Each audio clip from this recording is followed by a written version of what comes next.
Hey guys, it's Bailey. Welcome back to the channel. This is going to be a quick review of some brand new products that I'm sure everyone and their mother has heard of from Colourpop. I am slow to hop on this boat, but still so ecstatic to be sharing them with you today. They are the Colourpop Super Shock Cheek, and because there are blushes that they launched a few months ago, this is the pearlized collection, I guess, which is their entire new highlight range. Of the 15 colors available, I showed an unprecedented amount of self-control and only got 4, which I then immediately regretted right after getting them out of the packaging they came in and swatching them. They are phenomenal, but I do want to share the thoughts that I have on the shades that I have with you today, so let's get started. For starters, these retail for $8, and these are double the size. If you've seen the blushes, tried the blushes, you'll know this already, but they are double the size of the eyeshadows, and yet they're not double the price, which is really, really nice since a lot of these, in fact, all of them double as eyeshadows as well. The reason I chose this eyeshadow in particular is because this is one that early on, I actually have at least one, maybe two videos that I've talked about Colourpop eyeshadows in. If you're interested in the shades that I have and what I think of them, I'll link those below. But this is one I talked about very early on as doubling as a cheek highlight. So I'm super happy that they came out with this line of full-on bigger, larger size facial highlighters, because the texture here lends itself so well to applying not only on the eyes but the face as well, especially as we get into those warmer spring and summer months. You might want to start using more cream textures on your face, because as you develop excess glow, we'll say, throughout the day, your powder products might get a little bit cakey. They'll start breaking apart, breaking down throughout the day, and yet some cream products do add a little bit more coverage, and these are like these miraculous hybrids between like a gel and a mousse sort of texture. So you get the cream texture that's going to blend and kind of melt seamlessly in with your makeup throughout a hot summer's day, but at the same time, you're not going to get a ton of extra coverage, especially from something like a cheek product. While we're on the topic of texture and wear, I guess let's talk about wear time. These are just as budge proof as the eyeshadows. I personally am able to wear those eyeshadows unprimed on my lid,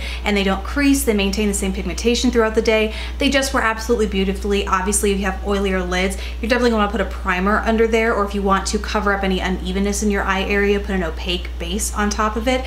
These have the same exact wear quality, so they're perfect, like I said earlier, not only for your eyes, but especially for your face. And they are so smooth and creamy, and most of the shimmer in at least the shades that I have are so finely milled that you can see they come off as more of a shimmery pearlescent, very similar to the Becca Shimmering Skin Perfectors, but just in a totally unique and different medium. Just like the eyeshadows, these play really nicely with both liquid, cream, powder, all sorts of different bases, whether you wear a powder foundation, like a cream stick foundation. I'm personally wearing liquid foundation. It's actually Estee Lauder's Double Wear, so it really dries down to what is more of a powdery finish, wears beautifully over top. The two that I'm wearing today are Wisp, which is a beautiful champagne shade. I'm wearing that towards the front of my cheekbones, and then towards the back I'm wearing this gorgeous bronzy shade called Avalon, which really for me is more because it is just as pigmented here in the pan as you would imagine it would be on the cheeks. This is what I'm wearing towards the back, towards my cheekbones, and this is going to be a beautiful bronzy blush shade for me over the summer.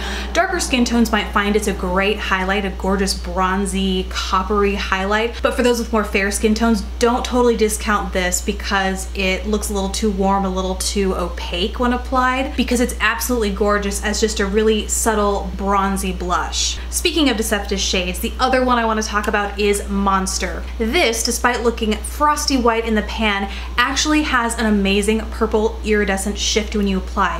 Hardly any of this white frostiness comes across when you apply it, but when you sheer it out over your cheeks or your eyes, it is just nothing but purple iridescence. It's absolutely beautiful, but definitely something to be aware of, because if you're looking just at the pan on the website, you'd never get the fact that it's a purple iridescence there. So definitely, if you're on the website, click on the individual product, because they do have swatches of each one as compared to similar shades within every line. I feel like this has been kind of a scattered review because it's really been more of a rave that I haven't been able to separate it into pros, cons, likes versus dislikes. It's all good. I think Colourpop hit the nail on the head with the wear, colors. Everything about this formula is beautiful. The one thing people might not like is the fact that these are really true iridescent and shimmery highlighters. So if that's not your thing, you might want to go hunting in the eyeshadow line, because they do have some satin finishes and some matte finishes.